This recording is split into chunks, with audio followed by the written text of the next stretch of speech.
ದಾವಣಗೆರೆಯಲ್ಲಿ news first ವಾಹಿನಿಯವರಿಂದ ಈ ಬಾರಿ ದಾವಣಗೆರೆ ನಗರದ ರೇಣುಕಾ ಮಂದಿರದಲ್ಲಿ ಏನು ಶಿಕ್ಷಣ ಎಕ್ಸ್ಪೋವನ್ನ ಮಾಡ್ತಾ ಇದ್ದಾರೆ. ಈ ಒಂದು ಕಾರ್ಯಕ್ರಮವನ್ನು ದಾವಣಗೆರೆ ಜಿಲ್ಲೆಯ ಎಲ್ಲಾ ವಿದ್ಯಾವಂತ ಯುವಕರು ಮತ್ತೆ ಪೋಷಕರು ಸಹ ಭಾಗವಹಿಸಿ ಅದರ ಅನುಕೂಲತೆಗಳನ್ನ ಪಡ್ಕೋಬೇಕು.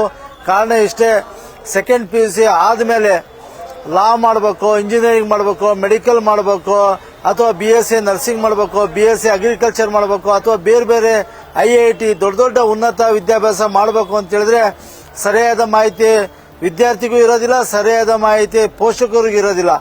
ಆದ್ರಿಂದ ಈ ಒಂದು ಮೇಳದಲ್ಲಿ ಬಂದು ಪೋಷಕರು ವಿದ್ಯಾರ್ಥಿಗಳು ಭಾಗವಹಿಸಿದ್ರೆ, ಎಕ್ಸ್ಪೋರ್ಟ್ ಇದ್ದಂತರ ಜೊತೆ ಡಿಸ್ಕಷನ್ ಮಾಡಿದ್ರೆ ನಾವು ಮುಂದೆ ಏನು ಓದಿದ್ರೆ ನಮಗೆ ಉದ್ಯೋಗ ಸಿಗುತ್ತೆ, ನಾವು ಮುಂದೆ ಏನು ಓದಿದ್ರೆ ಬಿಸ್ನೆಸ್ ಅಲ್ಲಿ ಇಂಪ್ರೂವ್ಮೆಂಟ್ ಆಗ್ಬೋದು, ಅಥವಾ ದೊಡ್ಡ ದೊಡ್ಡ ಕೈಗಾರಿಕೋದ್ಯಮಿಗಳಾಗ್ಬೋದು, ಬಿಸ್ನೆಸ್ ಮ್ಯಾನ್ಗಳಾಗ್ಬೋದು.